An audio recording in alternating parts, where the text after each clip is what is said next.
క్రీస్తు ప్రభు పేరట మరొకసారి మీ అందరికీ నా యొక్క హృదయపూర్వకమైన వందనాలు తెలియజేస్తున్నాను. ఈ ఆదివారం ఆరాధన కార్యక్రమాన్ని మనం ప్రారంభింప చేయబద్దులమై ఉన్నాం. ఇప్పుడున్నటువంటి పరిస్థితులను బట్టి మనమందరం ఒక దిక్కుని కూడుకుని ఆయన నామాన్ని స్తుతింప చేయలేనటువంటి పక్షంలో ఈ యొక్క యూట్యూబ్ ద్వారా, ఫేస్బుక్ ద్వారా, వాట్సాప్ ద్వారా మీతో మాట్లాడగలగడానికి దేవుడు నాకు ఇచ్చిన చక్కని సమయాన్ని బట్టి దేవాతి దేవునికి స్తుతులు చెల్లిస్తూ ఈ యొక్క కార్యక్రమాన్ని ప్రార్థన చేసుకుని ప్రారంభింపజేసుకుందాం. ప్రార్థన చేద్దాం. మమ్మల్ని మిక్కిలిగా ప్రేమిస్తున్న మా ప్రియాపరలోకపు తండ్రి, మీ పరిశుద్ధమైన ఘనమైన నామాన్ని బట్టి వందనాలు. ఈ రీతిగా మీ నామాన్ని స్మరింపజేసుకునే అవకాశాన్ని మీరు మాకు ఇచ్చినందుకు వందనాలు. గడిచిన ఆదివారం నుంచి ఈ ఆదివారం మా ప్రభా ఉదయకాల సమయం వరకు సజీవరెక్కల చాటును కాచి కాపాడగలిగిన రీతిని బట్టి వందనాలు.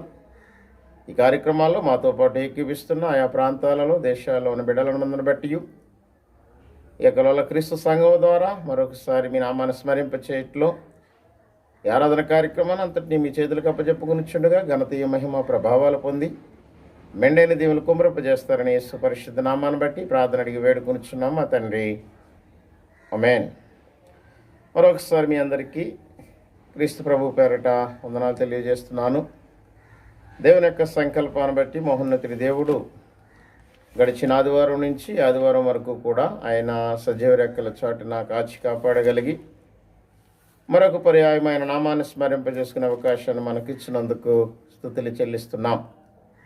దేవుని యొక్క పరిశుద్ధ గ్రంథములు చూడగలుగుతున్నప్పుడు ఈ రోజుల్లో మనము జీవిస్తున్నంత కాలము దేవుని యొక్క మనుగడ కలిగిన జీవితాన్ని జీవిస్తున్నట్లయితే మంచిదే. ఎందుకనట్లయితే యెహోలోకములో మనము జీవింపబద్ధులమై ఉన్నప్పుడు తండ్రి అయిన దేవుడు కుమారుడైన యేసుక్రీస్తు ప్రభువుని మనకు అనుగ్రహింప చేయగలడం అనేది మనం చూడగలిగాం. ఆ కుమారుడైన యేసుక్రీస్తు ప్రభువులో మనం ఎల్లవేళలా కూడా ఇష్టలుగా ఉంటూ ఇష్టమైనటువంటి జీవితాన్ని జీవించగలిగినటువంటి ఈవుని దేవుడు ఇవ్వదగ్గవాడుగా ఉన్నాడు. కాబట్టి పొందదగ్గ మేలులు మనం పొందొచ్చు. దేవుని యొక్క వాక్యానుసారమైన జీవితంలో జీవింపబద్ధులై ఉండాలని ప్రభువుపేట మనవి చేస్తున్నాను. ఇక ఉదయకాల సమయంలో అపోస్తలుడైన పౌలు ఫిలిప్పీలకు రాసినటువంటి పత్రిక నుంచి కొన్ని విషయాలు మనం ఆలోచింపజేస్తున్నప్పుడు అనేకమైనటువంటి సందర్భానుసారమైనటువంటి వాక్యాలను మనము గ్రహించగలిగిన వారుగా ఉండాలి. ఈ యొక్క ఫిలిప్పీలో ఉన్న సంఘంతో మాట్లాడగలుగుతున్నప్పుడు పౌలు గారు ఏమని మాట్లాడుతున్నాడు అన్నట్లయితే మొదటి అధ్యాయంలో మొదటి వచనంలో మాట్లాడుతూ, ఫిలిప్పీలో ఉన్న క్రీస్తు యేసునందలి సకల పరిశుద్ధులకును అధ్యక్షులకును పరిచారకులకును క్రీస్తు యేసు దాసులైన పౌలును తిమోతియును శుభమని చెప్పి రాయినది. ఏమని చెప్పగలుగుతున్నాడు అన్నట్లయితే పౌలు గారు, తిమోతి గారు ఈ పత్రికని ఫిలిప్పీలో ఉన్న సంఘంతో మాట్లాడగలుగుతున్నప్పుడు అక్కడ ఉన్నటువంటి పరిశుద్ధులకును అధ్యక్షులకును పరిచారకులకు అని వాటిని మొదలెట్టడం జరిగింది. వాటినన్నింటిని బట్టి కూడా ప్రభు చిత్తాన్ని గుర్తెరిగిన వాడుగా ఉన్నాడు. కాబట్టి పౌలు గారు ఆ విషయాల్ని అక్కడ తెలియపరిచిన సందర్భాలను మనం చూడగలిగినటువంటి అవశ్యకత ఉంది. ఎందుకనట్లయితే ఈ యొక్క మొదటి అధ్యాయం, రెండవ అధ్యాయము, తదుపరి అధ్యాయంలో చూడగలిగినప్పుడు రెండవ అధ్యాయంలో ఒక చక్కని మాటను మనం కలిగి ఉండడం జరుగుతుంది. అది ఏమిటన్నట్లయితే రెండవ అధ్యాయము 5వ వచనంలో చూస్తున్నప్పుడు ఈ మాటను తెలియపరుస్తూ అంటున్నాడు, క్రీస్తు యేసునకు కలిగిన ఈ మనస్సును మీరును కలిగి ఉండండి అంటున్నాడు అన్నమాట. ఎప్పుడైతే క్రీస్తు యేసునకు కలిగి ఉన్నటువంటి ఈ మనస్సును మీరు కలిగి ఉండి అనే సంగతిని చెప్పడానికి గల కారణమైనట్లయితే ఆయన మనస్సు ఏమైనది, ఆయన మనస్సు ఏమని గ్రహించి ఉన్నది మన ఎడల. కాబట్టి క్రీస్తు యేసు కలిగిన మనసును మీరును కలిగి ఉండి అనే సంగతిని చెప్పడానికి గల కారణం ఏంటన్నట్లయితే ఆయన కలిగిన ఇతరుల పట్ల ఆయన యొక్క మనస్సు ఎలా తెలియపరుస్తుంది అన్నట్లయితే ప్రేమ భారాన్ని తెలియపరుస్తుంది, విధేయత కనపరుస్తుంది, తగ్గింపు స్వభావం కనపరుస్తుంది. వీటినన్నింటిని గురించి కూడా అక్కడ మాట్లాడుతున్న సందర్భాలు మనం చూడగలిగిన వారుగా ఉన్నాం. ఎందుకన్నట్లయితే మాదిరిలన్నింటిలో ఉత్తమమైన మాదిరిని వారు ముందుంచుతున్నాడు ఇక్కడ. అంటే ఫిలిప్పీలో ఉన్నటువంటి సంఘంతో ఆయన మాట్లాడగలుగుతున్నప్పుడు క్రీస్తు యేసు ఏ మనస్సు కలిగి ఉన్నాడో ఆ మనసును కలిగి ఉండండి. ఆయన మాదిరి కలిగిన జీవితాన్ని ఎలాగైతే తను కనపరిచాడో ఆ రీతిగానే కనపరచవలసిన అవసరం ఉందనే సంగతిని తెలియపరుస్తున్నాడు. ఎందుకన్నట్లయితే మన సత్యము విశ్వాసులకు కూడా ఉండాలి. ఎందుకన్నట్లయితే మన యొక్క జీవితంలో సత్యం అనేది మనం ఉండాలి. మన విశ్వాస జీవితంలో సత్యాన్ని కలిగి ఉండాలి. కాబట్టి అటువంటి కలిగి ఉండడానికి ఇక్కడ పౌలు గారు చెప్తున్నట్టు క్రీస్తు యేసునికి కలిగిన ఈ మనసును కూడా మీరు కలిగి ఉండండి అని చెప్పడానికి గల కారణాన్ని మనం ఇక్కడ చూడగలిగిన వారుగా ఉన్నాం.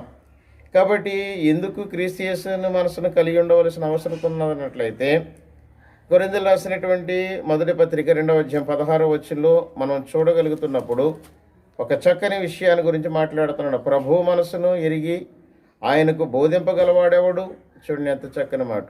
అంటే ప్రభువు మనసును ఎరిగినటువంటి వారు ఆయన బోధింపగలిగిన వాడెవరు? ఎందుకనట్లయితే మనమైతే క్రీస్తు మనసును కలిగిన వారముగా ఉన్నాము. అంటే ఆయన బోధింపగలిగిన వారు ఎవరూ లేరు. ఎందుకనట్లయితే తండ్రి తన చిత్త ప్రకారం ఏదైతే చేయగలిగి ఉన్నాడో, తండ్రి చిత్తాన్ని నెరవేర్చగలిగినటువంటి యేసుక్రీస్తు ప్రభు ఈ లోకంలో 33.5 సంవత్సరాలు తన పనిని, తన పరిచర్యని కొనసాగింప చేయగలిగిన దానిలో 3.5 సంవత్సరాల వ్యయ ప్రయాసను బట్టి మనం చూడగలిగిన వారు ఉన్నాం. కాబట్టి అటువంటి ఆయనకి మనం బోధింపగలవాడు అన్నోడు ఎవడు లేడు. ఎందుకనట్లయితే మనమైతే క్రీస్తు మనసును కలిగి ఉండాలి. కాబట్టి ఎందుకన్నట్లయితే క్రీస్తు యేసుకి కలిగిన ఈ మనసును మీరు కలిగి ఉండడని చెప్పగలిగిన కారణం ఏంటన్నట్లయితే ఆయనలో ఉన్నటువంటి స్వభావాలు మనం చూడగలిగాం. కాబట్టి అదే విషయాన్ని గురించి యెషయా గ్రంథంలోకి వచ్చేటప్పటికి కూడా యెషయా గ్రంథకర్త ఒక చక్కని విషయాల గురించి తెలియపరుస్తున్నాడు. యెషయా గ్రంథంలో 40వ అధ్యాయంలో 13వ వచనంలో చూస్తున్నప్పుడు ఈ రీతిగా తెలియపరుస్తున్నాడు. 40వ అధ్యాయము 13వ వచనంలో ఇలా మాట్లాడగలుగుతూ అంటున్నాడు, యెహోవాత్మకు నేర్పిన వాడెవడు? ఆయనకు మంత్రి ఆయనకు బోధించేవాడెవడున్నాడు అంటున్నాడు అనమాట. అంటే మంత్రి అయినాడంటే సలహాదారుడు. ఎవరు కూడా ఆయనకు బోధించగలిగిన వారు లేరు. ఎందుకనట్లయితే యెహోవాత్మకు నేర్పినటువంటి వాడు ఎవడునూ లేడు. ఎందుకనట్లయితే దేవుని యొక్క సంకల్పాన్ని నెరవేర్చగలిగినటువంటి యేసుక్రీస్తు ప్రభు ఈ లోకంలో తన పరిచర్యను కొనసాగింపజేస్తున్నట్టు తన మనస్సు ఎలాంటిది అన్నట్లయితే దేవునికి అనుకూలత కలిగిన మనస్సును బట్టి ఆయన మాట్లాడగలిగిన సందర్భాలు మనం చూడగలుగుతున్నాం. కాబట్టి ఒక విషయాన్ని ఆలోచింపజేస్తున్నప్పుడు అంటే ఎప్పుడైతే ఆధారాన్ని ఇవ్వగలిగినటువంటి సందర్భాలు మనం చూడగలుగుతున్నామో, కాబట్టి ఆయనకు బోధపరిచేవాడు ఎవడూ లేడు. ఎందుకు బోధపరిచేవాడు లేడంటే యెహోవాత్మను నేర్పగలిగిన వాడు లేడు అనమాట. వాటన్నిటిని బట్టి గురించి మాట్లాడుతున్నాడు. కాబట్టి సహసిద్ధమైనటువంటి మనుషులు దేవుని ఆత్మలు లేనివారు. ఎవరైతే సహసిద్ధమైనటువంటి మనస్సు ఉన్నారో, సహసిద్ధమైనటువంటి మనుషులుగా ఉన్నారో అంటే దేవునికి వేరుగా ఉన్నవారు. వారు ఏమి లేనివారు అన్నట్లయితే ఆత్మ లేనివారు, దేవుని మనసును గ్రహించలేరు. కాబట్టి వారు విశ్వాసుల మనసును కూడా గ్రహించలేరు అనమాట. ఎప్పుడైతే దేవుని మనసును వారు గ్రహించలేకుండా ఉన్నారో వారు విశ్వాసుల మనసును కూడా గ్రహించలేని వారుగా ఉన్నారు. వాటిని బట్టి మాట్లాడుతున్నాడు ఇక్కడ. కాబట్టి అక్కడ ఏమన్నాడు అన్నట్లయితే మనము విశ్వాసుల మనసును కూడా గ్రహించలేని వారుగా ఉన్నారు. దేవుని ఆత్మకు మానవుని ఆత్మకు వ్యత్యాసం మనకు కనబడుతుంది అనమాట. దేవుని ఆత్మకి ఎలాగ ఉందో మానవుని ఆత్మ ఎలాగ ఉందో కొన్ని వ్యత్యాసాలు కనబడుతున్నాయి. వాటి వ్యత్యాసాల గురించి మనం చూడవలసిన అవసరం ఉంది. ఎందుకు చూడవలసిన అవసరం ఉందన్నట్లయితే శరీరానుసారమైన మనసు శరీరం కొరకు ఆలోచిస్తుంటుంది, ఆత్మానుసారమైన మనసు నిత్య జీవాన్ని కొరకు ఆలోచిస్తుంటుంది. కాబట్టి ఇక్కడ సహసిద్ధమైనటువంటి జీవితంలో ఒక దేవుని యొక్క ఆత్మను లేనటువంటి వారు, దేవుని గ్రహించలేనటువంటి వారు విశ్వాసాలను ఏం గ్రహిస్తారు? ఒక విశ్వాసంతో నువ్వు ప్రార్థన చేయగలుగుతుంటే, విశ్వాసంతో నిత్య జీవం కొరకు నువ్వు పెంపొందింపజేసేటువంటి చక్కని ఈవుల్ని దేవుడు నీకు ఇవ్వదగలుగుతున్నప్పుడు అటువంటి వాడికి కలిగిన జీవితాన్ని నువ్వు జీవించలేనటువంటి పరిస్థితిని గురించి మాట్లాడుతున్నాడు పౌలు గారు. కాబట్టి ఇక్కడ ఏమని మాట్లాడుతున్నాడు అనే సంగతిని మనం ఆలోచింపజేస్తే ఒకసారి దేవుని యొక్క పరిశుద్ధ గ్రంథంలో చూస్తే యోహాను సువార్త 14వ అధ్యాయం 17వ వచనంలో చూస్తున్నప్పుడు లోకమైనను చూడదు.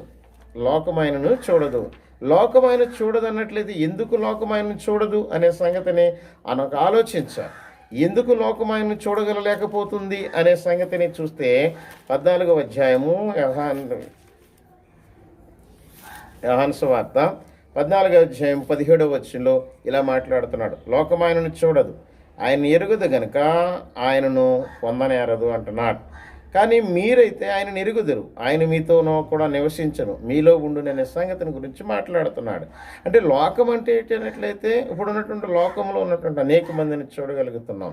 అంటే నువ్వు దేవునిలో ఉండగా దేవుని నుంచి నువ్వు వేరుపరచబడినవాడు కాదు, లోక సంబంధులు కాదు మనం. ఎందుకనట్లయితే దేవుని యొక్క చిత్తములో దేవుని యందు విశ్వాసంతో జీవించగలిగినటువంటి మనము, దేవునిలో ఉండగలిగినటువంటి మనము లోకంతో పని లేదు. ఎందుకనట్లయితే ఒకవేళ నువ్వు లోకాన్ని ప్రేమిస్తే, లోకంలో ఉన్న వాటిని ప్రేమిస్తే నువ్వు క్రైస్తవుడు కాదు, నువ్వు విశ్వాసుడు కాదు.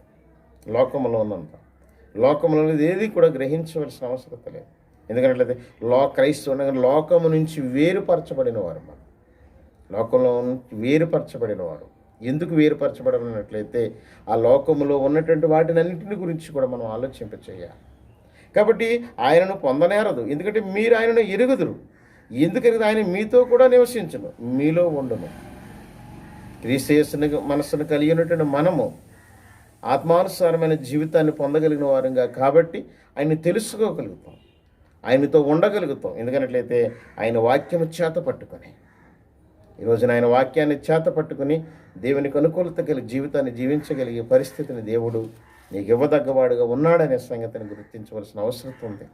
అందుని బట్టి చూస్తున్నట్లయితే ఎందుకు నీవు ఈ లోకం ఎందుకు చూడలేకపోతుంది, ఎందుకు లోకంలో ఉన్నటువంటి వారు అనేక మంది లోకానుసారంగా నడుచుకోవడం వల్ల దేవునికి దూరం అయిపోతున్నారు అనే సంగతిని చూసినట్లయితే రోమిలకు రాసిన పత్రిక, రోమపత్రిక 8వ అధ్యాయం 9వ వచనం అంటున్నాడు, దేవుని ఆత్మ మీలో నివసించి నెడల మీరు ఆత్మ స్వభావం గలవారే కానీ శరీర స్వభావం గలవారు కారు అనే సంగతిని తెలియపరుస్తున్నాడు.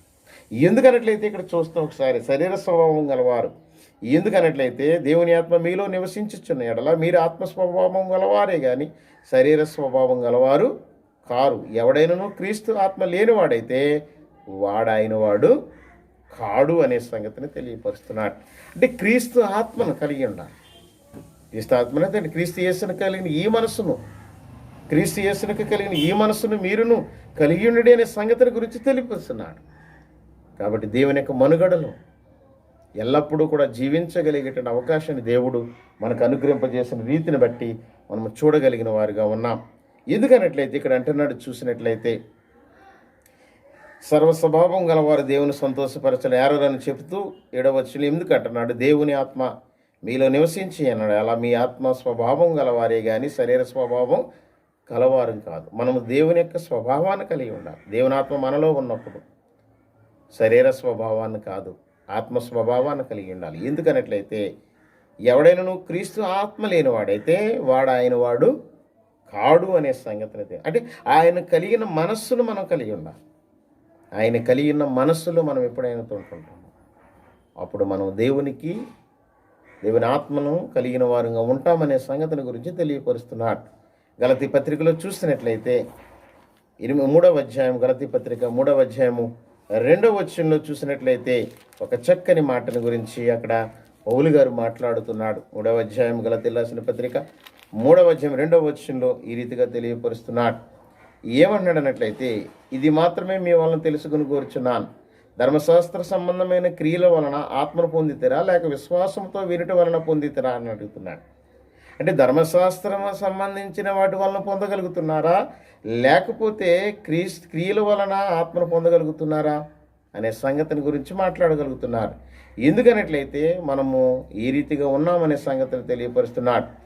ఎందుకంటే ఇది మాత్రమే మీ వలన తెలుసుకుని కోరుచున్నాను, ధర్మశాస్త్ర సంబంధమైన క్రియల వలన ఆత్మని పొందితేరా లేక విశ్వాసముతో వినుట వలన. దేనితోనండి? విశ్వాసముతో వినుట వలన విశ్వాసము కలుగును. వినుట క్రీస్తు మాట అయి ఉండాలి.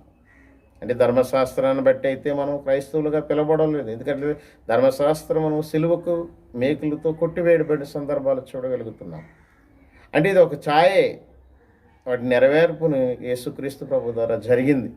కాబట్టి నువ్వు ధర్మశాస్త్రానుసారంగా అయితే నీతిమంతుడు కాలేవు. ఒకవేళ ధర్మశాస్త్రానుసారంగా నువ్వు జీవించగలిగినట్లయితే నీ యొక్క ఆత్మను పొందలేవు. ఎందుకనట్లయితే విశ్వాసముతో వినుట వలన నువ్వు వినగలిగినటువంటి వాక్యాన్ని అన్వయింపజేసుకున్నట్టు ఆచరణలో పెట్టగలుగుతున్నప్పుడే నువ్వు క్రీస్తు యేసును కలిగినటువంటి మనస్సును నువ్వు కలిగి ఉంటావనే సంగతిని గురించి తెలియపరుస్తున్నాడు. ఎందుకనట్లయితే తర్వాతకు వచ్చేటప్పటికి ఎఫెసీయులకు రాసిన పత్రికలో 4వ అధ్యాయములో 18వ వచనంలో చూస్తున్నప్పుడు ఒక చక్కని మాటను గురించి పౌలు గారు మాట్లాడుతున్నాడు. ఎఫెసీయులకు రాసినటువంటి పత్రిక 4వ అధ్యాయము 18వ వచనంలో ఈ రీతిగా మాట్లాడుతున్నారు. వారైతే అంధకార మనస్సు గలవారై తమ హృదయ కాఠిన్యం వలన తమలోనున్న అజ్ఞానము చేత దేవుని వలన కలుగు జీవముల నుండి వేరుపరచబడిన వారై తమ మనస్సులకు కలిగిన వ్యర్థత అనుసరించి నడుచుకునిచున్నారు అనే సంగతిని తెలియపరుస్తున్నారు. వారైతే ఎవరు వారన్నట్లయితే అన్యులు. 17వ వచనం అంటున్నాడు, కాబట్టి అన్యజనులు నడుచుకున్నట్లు మీరు ఇక మీదట నడుచుకునవలదని ప్రభువునందు సాక్ష్యం ఇచ్చుచున్నారు. అన్యజనులు వారైతే అన్నాడు కదా, వారైతే ఏం చేస్తున్నారంట? అంధకార మనస్సు గలవారే. వారి మనసు ఏమందంటే అంధకారమైనటువంటి మనసు. మరి ఇక్కడ ఫిలిప్పీయులకు రాసిన పత్రికలో 2:5 క్రీస్తు యేసునికి కలిగిన ఈ మనసు అన్నాడు. మరి అంధకారమైనటువంటి మనసు ఎవరికి ఉందన్నట్లయితే అన్యులకు ఉంది. అటువంటి అన్యులకు కలిగినటువంటి మనస్సుకు అది కలగవలసింది. ఎందుకనట్లయితే వారు తమ హృదయము కాఠిన్యం వలన తమలోనున్న అజ్ఞానము చేత వారి హృదయం ఏమైపోయిందంటే కాఠిన్యం అయిపోయింది, అజ్ఞానం వచ్చింది. అజ్ఞానుల వలె కాక జ్ఞానుల వలె నడవాలి. అజ్ఞానుల వలె నువ్వు నడవగలిగినట్లయితే అజ్ఞానం అనేది నేను నిత్య నాశనానికి తీసుకెళ్ళిపోతుందనే సంగతిని గ్రంథం చెప్తుంది. అందును బట్టి చూసినట్లయితే కార్యములను తమలో అజ్ఞానం చేత దేవుని వలన కలుగు జీవముల నుండి వేరుపరచబడిన వారే తన మనస్సునకు కలిగిన వ్యర్థత అనుసరించి నడుచుకుంటున్నారు. తమ దేనికి కలుగుతుందంటే తమ మనసుకి ఏం కలుగుతుందంటే వ్యర్థత అన్నమాట. ఉదాహరణకు మనం చూడగలుగుతున్నాం, ఒక ధనవంతుడిని చూడగలిగితే వాడు ధనవంతుడి స్థితిలో ఎలాగైతే దేవునికి దూరం అయిపోయాడో వాడి మనసు అంతా కూడా అంధకారంతో నిండిపోయింది, అన్యత్వంతో, అన్యుడిగా ఉన్నాడు. కాబట్టి అటువంటి అన్యాయస్తుడిగా ఉన్నటువంటి వాడు చివరికి చనిపోయి నిత్య నాశనానికి వెళ్ళే పరిస్థితి అక్కడ ఉంది.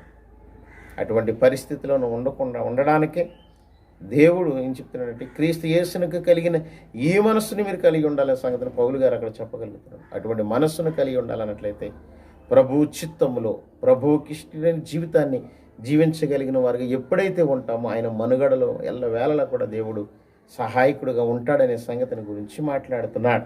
ఆ తదుపరికి వచ్చేటప్పటికి అన్నట్లయితే యోధాపత్రికలో 19వ వచనంలో మాట్లాడుతున్నటువంటి చూస్తున్నట్లయితే అక్కడ అంటున్నాడు 19వ వచనంలో ఏమంటున్నాడు అన్నట్లయితే అట్టివారు ప్రకృతి సంబంధులను ఆత్మలేని వారయండి భేదములు కలుగజేయుచున్నారు.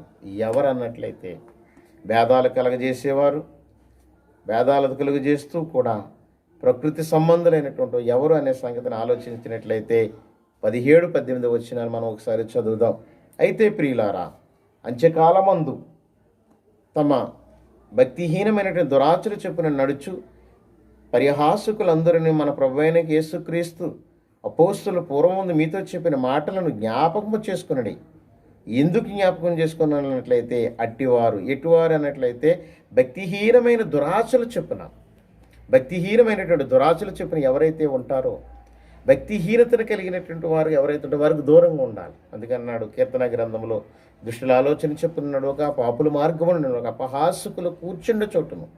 అపహాసకులు అనమాట, భక్తిహీనులు, దుష్టులు, బలహీనులు, వీళ్ళందరి చోటను కూర్చుండొద్దని చెప్తున్నాడు.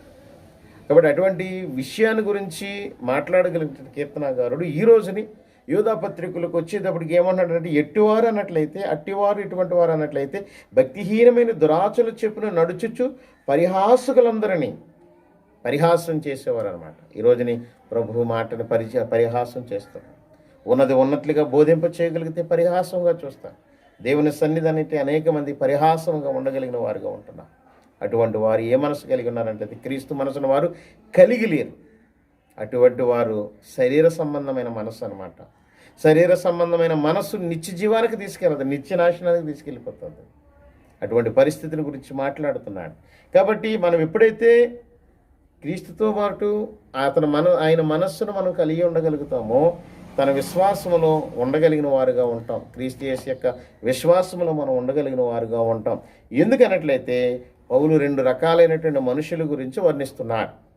ఏమిటి ఆ విషయాన్ని గురించి మనం ఆలోచింపచేద్దాం. ఒకసారి రోమపత్రిక 7:5 చూసినట్లయితే 2 రకాలైనటువంటి మనుషులు కనబడుతున్నారంట. ఎవరారు అన్నట్లయితే 7:5 ఈ రీతిగా తెలియబడి అనగా మనము శరీర సంబంధమై ఉండినప్పుడు మరణార్థమైన ఫలమును ఫలించుటకై ధర్మశాస్త్రం వలనను పాపేచ్ఛర నుండి మన అవయవములను కార్యసాధకములై ఉండును. ఎందుకంటే మన అవయవాలు ఏమైపోతాయంటండి? కార్యసాధకాలు అయిపోతాయి. ఎందుకన్నట్లయితే మనం శరీర సంబంధంలోమై ఉండినప్పుడు మనం చాలాసార్లు శరీర సంబంధులమై ఉంటున్నామేమో, శరీర సంబంధమైనటువంటి మనసును కలిగి ఉంటున్నామేమో. శరీర సంబంధమైన మనసు నిత్య జీవానికి స్వతంత్రించుకోదనే సంగతిని గురించి మనం ఆలోచింపచేయాలి. ఎప్పుడైతే శరీర సంబంధమైన మనస్సును మనము కలిగి ఉంటే మాత్రము దేవునికి అనుకూలత కలిగిన జీవితాన్ని మాత్రము జీవించలేమనే సంగతిని గురించి మాట్లాడుతున్నాడు. కాబట్టి అటువంటి పరిస్థితిలో అటువంటి వాటిలో మనం ఎప్పుడైతే వాటిని శరీర సంబంధమైనటువంటి వాటి వైపు మనస్సు నుంచక మన పాప ఇచ్చే అవయవాలకి దూరంగా ఉండాలి. మన శరీరంలో ఉన్నటువంటి కొన్ని అవయవాలు పాప ఇచ్చలకు తీసుకెళ్ళిపోతాయి, నిత్యనాశనానికి తీసుకెళ్ళిపోతాయి, నిత్య జీవాన్ని కోల్పోయే పరిస్థితిని చేస్తుంటాయి. అటువంటి వాటికి ఎలా ఉండాలన్నట్లయితే దూరంగా ఉండవలసిన అవసరం ఉంది. ఎందుకనట్లయితే చక్కని గ్రంథాన్ని చక్కగా మాట్లాడగలుగుతున్నాడు. గలతీలు రాసిన పత్రిక 5వ అధ్యాయము 17వ వచనంలో మాట్లాడుతూ ఏమంటున్నాడు అన్నట్లయితే పౌలు గారు ఒకసారి చూద్దాం. గలతీలు రాసినటువంటి పత్రిక 5వ అధ్యాయము 17వ వచనంలో ఇలా తెలియపరుస్తున్నాడు. ఏమంటున్నాడు అన్నట్లయితే 17వ వచనంలో అంటున్నాడు, శరీరము ఆత్మకును, ఆత్మ శరీరమునకును విరోధముగా అపేక్షించును. రెండూ కూడా చూడినట్లయితే ఒకని దానికి ఒకటి ఏముందంటే విరోధం ఉంది. ఏమన్నాడు చూడండి, శరీరము ఆత్మకును, ఆత్మ శరీరమునకును విధేయముగా అపేక్షించును. ఇవి ఒకదానికొకటి వ్యతిరేకంగా ఉన్నవి కనుక మీరు ఏమి నిశ్చయించుతారో వాటిని చేయకుందరు. ఈ రెండూ కూడా ఇటువంటి ఒకదానికొకటి ఏమున్నాయన్నట్లయితే వ్యతిరేకంగా ఉన్నాయి. ఈ ఒకదానికొకటి ఎప్పుడైతే వ్యతిరేకంగా ఉన్నాయో మీరు ఏదైతే చేయాలనుకుంటున్నారో అది చేయలేరు. అలాగే చేయలేనిటువంటి వారుగా ఉండకుండా ఉండడానికి మనం క్రీస్తు యేసుని మనసును కలిగి ఉన్నాం అనుకోండి, మనం ఏదైనా చేయగలుగుతాం, ఏదైనా చక్కబెట్టగలుగుతాం. అందుకే 2 పడవల మీద కాలు వేయొద్దని చెప్పగలుగుతున్నాడు క్రీస్తు ప్రభు. నువ్వు ఈ నిలువెచ్చని స్థితిని గురించి తెలియపరుచు. వెచ్చగానే నుండు లేదా చల్లగానే నుండు, నిలువెచ్చని స్థితి. అదే చెప్తున్నాడు ఇక్కడ. ఆత్మకును వ్యతిరేకంగా శరీరముకు వ్యతిరేకంగా ఆత్మ, ఈ రెండు ఉన్నంతకాలం నువ్వేమి చేయాలన్నప్పటికీ వాటిని చేయలేవు అనే సంగతిని తెలియపరుస్తున్నాడు అనమాట. కాబట్టి ఒక వ్యక్తి ఆలోచించే విధానం అతని జీవిత విధానము వైపు ఎంతో ప్రభావం చూపుతుందంట. ఒక వ్యక్తి ఆలోచించే విధానము అతని జీవిత విధానంపై ఎంతో ప్రభావం చూపుతుంది. ఒక వ్యక్తి ఆలోచిస్తున్నాడండి, ఆలోచింప చేయగలిగిన అతని ఆలోచన అంతా కూడా అది జీవిత విధానంలో తనని పెంపొందింపజేస్తూ మరీ ముందుకు వెళ్ళేటువంటి పరిస్థితిని గురించి తెలియపరుస్తుంది. ఎందుకనట్లయితే కొరింథీయులకు రాసినటువంటి పత్రికలో 2వ కొరింథీయులకు రాసినటువంటి పత్రికలో 10వ అధ్యాయం 5వ వచనంలో చూస్తున్నప్పుడు ఏమంటున్నాడు అన్నట్లయితే ఆ యొక్క అపేక్షించేటువంటి హృదయాన్ని గురించి మాట్లాడుతూ ఏమంటున్నాడు అన్నట్లయితే 10వ అధ్యాయంలో 5వ వచనంలో మాట్లాడుతున్నాడు. మేము వితర్కములను దేవుని గూర్చిన జ్ఞానమును అడ్డగించి ప్రతి ఆటంకమును పాడద్రోసి ప్రతి ఆలోచనను క్రీస్తుకు లోబడినట్లు చెరపట్టి. చూసారండి, ఎవరికి లోబడినట్లు అంటే మేము భౌతిక సంబంధమైన ఆలోచనలన్నీ విడిచిపెట్టేసాం, భౌతిక సంబంధమైన వ్యక్తులు చెప్తున్న ఆలోచనని విడిచిపెట్టి పాడద్రోసి క్రీస్తునకు లోబడినట్లుగా చెరపట్టి. మేము క్రీస్తు కొరకు ఏం చేయబట్టి చెరపెట్టాం. అవసరమైతే జైలుకి వెళ్ళాం, చెరసాల్లోకి వెళ్ళాం, చెరసాల్లో ఉండగలిగిన వారుగా ఉన్నాం. ఎందుకనట్లయితే క్రీస్తు యేసునందు మేము జీవింపచేయ ఉద్దులమై ఉన్నాం కాబట్టి ఆ జీవింపచేయ బద్దులము మేము క్రీస్తు యేసు మనసును కలిగి ఉన్నాం కాబట్టి అవసరమైతే చెర పెట్టబడానికి జైలుకి వెళ్ళడానికి కూడా మేము ఇష్టలుగా ఉన్నాం. అటువంటి పరిస్థితిని గురించి పౌలు గారు మాట్లాడుతున్నారు. కాబట్టి జీవిత విధానము మన జీవిత విధానంలో అతని జీవిత విధానంపై ఎంతో ప్రభావం చూపుతుంది. ఎందుకంటే ఆలోచించే విధానం వల్ల మన జీవిత విధానం ముందుకు వెళతాను. నువ్వు ఆలోచించకుండా నువ్వు జీవిత విధానంలో ముందుకు వెళ్ళిపోవాలనుకుంటే ఏది చేయదు, ముందు ఆలోచించాలి. నువ్వు ఆలోచింప చేయగలిగింది అన్వయింప చేయాలి, అన్వయింప చేసింది ఆచరణలో పెట్టాలి. వీటినన్నిటిని గురించి కూడా పౌలు గారు చక్కగా వివరించగలిగిన వాడుగా ఉండి అంటున్నాడు, మేము క్రీస్తు యేసుని మనసును మేము కలిగి ఉన్నాం, మీరు అలా కలిగి ఉండండి. ఎందుకనట్లయితే మిమ్మల్ని పరిశుద్ధులుగా పిలువబడుతున్నారు. మీరు పరిశుద్ధులుగా, అధ్యక్షులుగా, పరిచారికులుగా ఇన్ని మీకు ఇవ్వగలిగిన క్రీస్తు ప్రభువులు మీరు యథార్థత కలిగిన జీవితాన్ని జీవించగలిగేటువంటి స్థితిని గురించి మాట్లాడగలుగుతున్నాడు. అదే విషయాన్ని ఫిలిప్పీయులకు రాసిన పత్రిక 4వ అధ్యాయము 8వ వచనంలోకి వచ్చేటప్పటికి ఏమని మాట్లాడగలుగుతున్నాడో సార్ చూద్దాం. ఇక్కడ మెట్టుకు సహోదరులారా, ఏ యోగ్యత అయినను మెప్పైనను ఉండిని ఎడల, ఏవి సత్యమైనవో, ఏవి మాన్యమైనవో, ఏవి రమ్యమైనవో, ఏవి ఖ్యాతి గలవో వాటి మీద ఏమంచాలన్నాడండి, ధ్యానం ఉంచాలి. ఏది మంచో, ఏది చెడో, ఏది న్యాయమైందో, ఏది పవిత్రమైందో, ఏవి రమ్యమైన, ఏవి ఖ్యాతి గలవో వాటి మీద జ్ఞానం ఉంచాలి, జ్ఞానం చేయాలి. ఎందుకంటే జ్ఞానం ఉంచాలి. మనం మంచి చెడు అనేది ఆనాడు ఏదోను వనంలోనే దేవుడు పెట్టినటువంటి వృక్షాన్ని చూడగలిగినట్లయితే ఆ మంచి చెడు వృక్షతలో వారి చెడుని ఇష్టపడినటువంటి వారిగా అవ్వమ్మ చేసినటువంటి పరిస్థితులు తన భర్త అయినటువంటి ఆదామును కూడా పాడు చేసిన సందర్భాలు చూడగలుగుతున్నాం. ఈ రోజుల్లో మన జీవితాల్లో క్రీస్తు యేసు కలిగిన మనస్సును మనం కలిగి ఉండాలంటే ఏం చేయాలి? మెట్టికి మీ సహోదరులు ఏది మెప్పైనది ఉండేయాలి. ఏవి సత్యమైనవి, ఏవి మాన్యమైనవి, ఏవి రమ్యమైనవి, ఏవి న్యాయమైనవి, ఏవి పవిత్రమైనవి, వాటిని అన్నిటినీ గ్రహించాలంటే గ్రంథం మన ముందు ఉంది. గ్రంథాన్ని అనుమింప చేద్దాం. గ్రంథము ఉన్నట్లుగా బోధింప చేయగలుగుతున్నాం. గ్రంథానుసారమైన జీవితంలో జీవించగలిగితే ఆ మనసును తప్పనిసరిగా కలిగి ఉంటామండి. క్రీస్తు యేసుని మనం కలిగి ఉండటంలో ఉన్నటువంటి ధన్యత ఏమీ లేదు. అటువంటి ధన్యతను కలిగి ఉండడానికి మనం అందరం ఎల్లప్పుడూ కూడా మంచి ఏదో చెడేదో, ఏది బాగుంటుంది ఏది బాగోదు అన్నీ కూడా దేవుని గ్రంథం చెప్తుంది. వాటిని అన్నిటినీ అన్వయింప చేద్దాం. ఎందుకనట్లయితే ఆ అన్వయింప చేయట్లో దేవుడు మనకు అనుగ్రహింపజేసినటువంటి గొప్ప కృప ఏంటన్నట్లయితే కొలస్సీ 3:16 చెప్తున్నట్లుగా ఏమంటున్నాడు అన్నట్లయితే చక్కగా విషయాల గురించి మాట్లాడుతున్నట్లుగా, కాబట్టి సంగీతములతోనూ కీర్తనలతోనూ ఆత్మ సంబంధమైన పద్యములతోనూ ఒకరినొకడు బోధించుచు బుద్ధి చెప్పుచు కృపాసహితముగా మీ హృదయములను దేవుని గూర్చి గానము చేయొచ్చు సమస్త విధమైన జ్ఞానముతో క్రీస్తు వాక్యమును మీలో సమృద్ధిగా నివసింపచేయాలంట. ఎవరి వాక్యం? క్రీస్తు వాక్యము మనలో సమృద్ధిగా ఉండాలి. సమృద్ధిగా ఉండాలంటే విన్న వాక్యాన్ని బట్టి అన్వయింపజేసుకునేవారుగా ఉండాలి. ఈరోజున ఆదివారం ఆరాధన కార్యక్రమాల్లో మనం ఉండగలిగినటువంటి పరిస్థితులు ఎంతవరకు దేవుని వాక్యాన్ని దేవుని కొరకు వ్యయ ప్రయాసలు పడగలిగిన వారుగా ఉంటున్నామనే సంగతిని గురించి కూడా దేవుని వాక్యం తేటగా తెలియపరుస్తుంది. అటువంటి దేవుని వాక్యములు మనం ఎల్లప్పుడూ కూడా ఏవైతే మాన్యమో, ఏవైతే రమ్యమైనవో, ఏదైతే ఖ్యాతి కలిగినవో, ఏదైతే దేవుని యొక్క సంకల్పంలో నడిపింప చేయగలిగిందో అటువంటి వాటి కొరకు మనం ప్రయాసపడగలిగిన వారుగా ఉంటున్నామా? ఆ ప్రయాస యావత్తు కూడా ప్రభువులో మనం జీవింపబద్ధులమై ఉండాలని ప్రభువు పేట మనం చేస్తున్నాం. కాబట్టి దేవుని యొక్క సముఖంలో జీవిస్తున్నటువంటి మనం క్రీస్తు యేసునకు కలిగిన ఈ మనస్సును మనం కూడా కలిగి ఉండవలసిన వారమై ఉన్నాం. ఎందుకనట్లయితే శరీర స్వభావం కొంతమందికి పాపం అనిపించకపోవచ్చు. చాలామందికి శరీర స్వభావం అని చూసి అనుకుంటారు పాపం కాదేమో అని అనుకుండవచ్చు. ఎందుకనట్లయితే మత్తయి సువార్త చూస్తే అక్కడ 16:23 యేసుక్రీస్తు ప్రభు ఆ యొక్క పరిచర్య విషయంలో జరిగినటువంటి కొన్ని సందర్భాలను మనం చూడగలిగినటువంటి వాటిగా ఈ సువార్తల్లో మనకు కనబడుతుంది. ఈ 16:23 ఏమంటున్నాడు అన్నట్లయితే ఒకసారి చూద్దాం. ఇక్కడ అయితే ఆయన పేతురు వైపు తిరిగి, సాతానా నా వెనుకకు పొమ్ము, నీవు నాకు అభ్యంతర కారణమై ఉన్నావు, నీ మనుషుల సంగతుల్ని తలంచుచున్నావు కానీ దేవుని సంగతులను తలంచవనని పేతురుతో చెప్పును అంటున్నాడు అనమాట. సాతానా నా వెనుకకు పొమ్ము అంటే అనేక పర్యాలు యేసుక్రీస్తు ప్రభుని శోధింప చేయగలిగినటువంటి సందర్భాలు చూస్తున్నాం. సాతానా నా వెనుకకు పొమ్ము, నీవు నాకు అభ్యంతరం కారణమై ఉన్నావు అనమాట. అంటే ఏం చేస్తున్నాయి అన్నట్లయితే దీనికి చూస్తున్నాయి కొంతమందిని శరీర స్వభావాన్ని, కొంతమందిని పాపము అనిపించే విధంగా ఉండకుండా చేద్దామని ప్రయత్నాలు చేస్తుంటాయి. అయినను అది దేవునికి సంబంధించినవి కాదు అన్నమాట. కాబట్టి అటువంటివి దేవునికి సంబంధించినవి కాదు. కాబట్టి ఇక్కడ ఏమంటే సాతానా నువ్వు వెనకకు పొమ్ము, నన్ను శరీర స్వభావానికి లొంగదీసేస్తున్నావా? ఈ రోజులు అనేక మంది అనేక రీతిలుగా ఆలోచింపజేసినట్లయితే శరీర సంబంధమైనటువంటి జీవితాన్ని జీవించగలిగి దేవుని యొక్క మనుగడలో ఎల్లవేళలా జీవించలేనటువంటి పరిస్థితులు కనబరుస్తున్నారు. అందుకనే 3:19 ఫిలిప్పీయులకు రాసిన పత్రికలో చూసినట్లయితే నాశనమే వారి అంతమంట.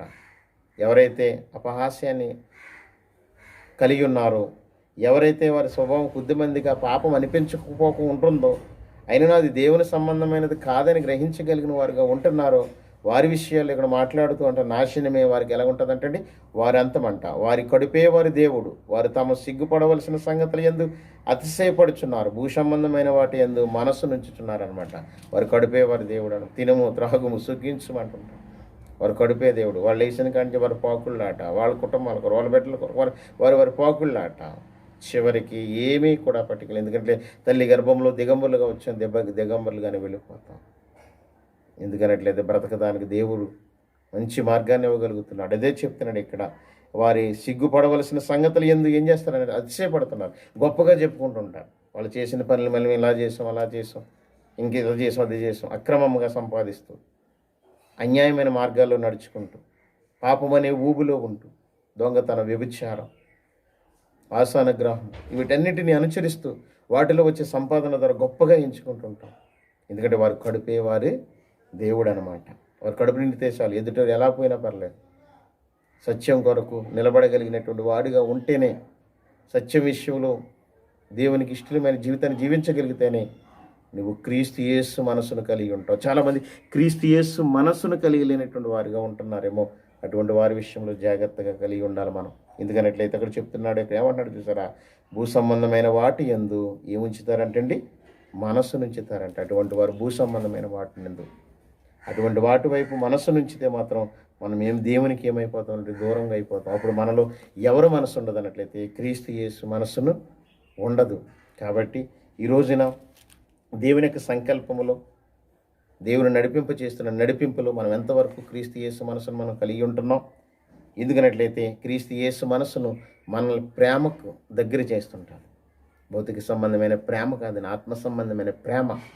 ఆయన సెలువులో మరణించగలిగినటువంటి క్రీస్తు ప్రభువు మనం ఎవరికి దగ్గర చేయడానికి, దేవునికి దగ్గరికి చేయడానికి తన మరణాన్ని పొందగలిగిన వాడుగా ఉన్నాడు. అటువంటి క్రీస్తు యేసులో నిత్య జీవాన్ని సంపాదించుకోగలిగినట్లయితే క్రీస్తు యేసునికి కలిగిన ఈ మనస్సును మీరును కూడా కలిగి ఉండండి. శరీర స్వభావాన్ని విడిచిపెట్టేద్దాం. ఆత్మానుసారమైన జీవితం కొరకు ప్రయాసపడతాం. ఆత్మానుసారమైన ఈవుల్ని పెంపొందింపజేసి దేవుని యొక్క మనుగడలో మనం నడవగలిగిన వారిగా ఉన్నాం. కాబట్టి ఈరోజే దేవుని ఎదుట మనం ఒక వాగ్దానాన్ని చేయగలిగిన వారుగా ఉంటే మంచిది. క్రీస్తు యేసుకు కలిగిన ఈ మనస్సు మనం కలిగి ఉందాం. క్రీస్తు యేసులో చేయగలిగినటువంటి మనస్సును మనం కలిగి ఉండి క్రీస్తు యొక్క మనుగడలో ఎల్లవేళలా పెంపొందింపజేస్తూ, ఎందుకు చెప్తున్నాడు అన్నట్లయితే మనస్సు ఈ యొక్క భౌతిక సంబంధమైన మనస్సును విడిచిపెట్టి ఆత్మ సంబంధమైన మనస్సు మనకు ఉంటుంది క్రీస్తు యేసునందు. అటువంటి క్రీస్తు యేసులో పౌరస్థితిని మనము బలపరుచుకోగలిగితే నిత్య జీవంలో స్వతంత్రతను సంపాదించుకునే స్థితిని దేవుడు మనకి ఇవ్వదగ్గవాడుగా ఉన్నాడనే సంగతిని గ్రహించాలని మనవి చేస్తూ వాక్యం ద్వారా మిమ్మల్ని హెచ్చరిస్తూ నేను హెచ్చరించుకుంటున్నాను. దేవుడి కొద్ది మాటలు మన మనసులలో, మన హృదయాల్లో భద్రపరచులాగన మనం అందరం కొరకు మరొకసారి ఆదివారం ఆరాధన కార్యక్రమాల్లో ఎవరైతే ఈ యొక్క శబ్దయంత్రం ద్వారా వినగలుగుతున్నారో, గ్రహించగలిగిన వారుగా ఉంటారని వాళ్ళ క్రీస్తు సంఘం తరపున, అలాగే అనుదిన ఆహారం అనే కార్యక్రమం తరపున నా హృదయపూర్వకమైన వందనాలు తెలియజేస్తున్నాను. ప్రార్థన చేసుకుందాం. మహాగణుడును మహోన్నతుడును సకల ఆశీర్వాదాల కారణభూతులైన మా యెహోవా దేవా, మీ పరిశుద్ధమైన ఘనమైన నామాన్ని బట్టి వందనాలు. మమ్మల్ని ఈ రీతిగా ప్రోత్సహిస్తూ నడిపింప చేయగలుగుతున్న రీతిని బట్టి వందనాలు. ఆయా ప్రాంతాలలో, దేశాల్లోని బిడ్డలందరిని బట్టి ప్రార్థన చేస్తున్నాం. ప్రతి ఒక్కరిని పేరు పేరుని దీవించి ఆశీర్వదింప చేయమని, మీ కృపతో నడిపించమని, ఈ ఆదివారం ఆరాధన కార్యక్రమాలు జరిపింప చేసుకోలేనటువంటి పరిస్థితులు ఉన్నాం తండ్రి. కరోనా మా తండ్రి మహమ్మారి మా ప్రభా ఈ యొక్క యావత్ ప్రపంచాలను కూడా రాజ్యమేలుతున్న పరిస్థితుల్లో తండ్రి మీ చిత్తమైతే ఈ రీతిగా మా ప్రభా ఆరాధన కార్యక్రమాలు మేము జరిపించుకోగలగడానికి, వాక్యాన్ని ప్రచురపరచుకోవడానికి, అలాగే తదుపరి ప్రభు బలలో తండ్రి అనేక మంది మా ప్రభు 2-3గా కూడి రాగలిగి ప్రభు బల తీసుకున్నట్టులో మీ యొక్క సహాయం మాకు అనుగ్రహింపజేస్తున్న రీతిని బట్టి వందనాలు తెలియజేసుకునిచున్నాం. మీ కృపతో నడిపించండి నాయనా. క్రీస్తు యేసునికి కలిగిన మనసును మీరును కలిగి ఉండడని చెప్పినప్పుడు మేము ఆత్మానుసారమైనటువంటి మనసులో క్రీస్తు యేసునందు జీవించగలిగిన వారుగా ఉండడానికి, శరీర స్వభావాలను మేము విడిచిపెట్టగలిగే వారు ఉండేలాగిన సహాయమును దయచేయమని, ఎంతోమంది మా ప్రభువా తండ్రి శరపట్టబడగలిగిన వారుగా తండ్రి ఎన్నడూ కూడా మిమ్మల్ని విడిచిపెట్టలేనటువంటి అపోస్తులు కానీ, పౌలు గారు కానీ, తదుపరి ఉన్నటువంటి తిమోతి కానీ, వీరందరూ కూడా శరపట్టబడినప్పుడు కూడా నిన్ను విడిచిపెట్టలేనటువంటి సందర్భాలు మేము చూడగలిగాం, వినగలిగిన వారుగా ఉన్నాం. మీ చిత్తమైతే తండ్రి అటువంటి మనస్సును, అటువంటి స్వభావాన్ని మేము స్వభావం కలిగిన వారుగా జీవించేటువంటి స్థితిని మాకు దయచేయమని, ఈ శబ్దయంత్రం ద్వారా ఎవరైతే మా ప్రభువా మీ మాటలు వినగలుగుతున్నారో, ఎవరైతే మమ్మల్ని ఈ రీతిగా ప్రోత్సహిస్తున్నారో వారందరిని బట్టి కూడా వందనాలు తెలియజేస్తున్నాం. పేరు పేరుని దీవించి ఆశీర్వదింప చేయమని, మీ కుమారుడు యేసుక్రీస్తు ప్రభు యొక్క రాకడ ఆలస్యమైతే మరొకసారి ఈ రీతిగా మీ నామాన్ని స్మరింపజేసుకునే అవకాశాన్ని మాకు దయచేయమని యేసు పరిశుద్ధ నామాన్ని బట్టి ప్రార్థన అడిగి వేడుకుంటున్నాం మా తండ్రి. ఆమేన్. మరొకసారి మీ అందరికీ వందనాలు తెలియజేస్తున్నాను. దేవుని చిత్తమైతే మరొక అంశంతో, అనుదిన ఆహారం అనే కార్యక్రమంతో మరొకసారి మనం అందరం కూడా కలుసుకోబద్దులమై ఉన్నాం. దేవుడు మిమ్మల్ని దీవింప చేయనుగాక. ఆమేన్.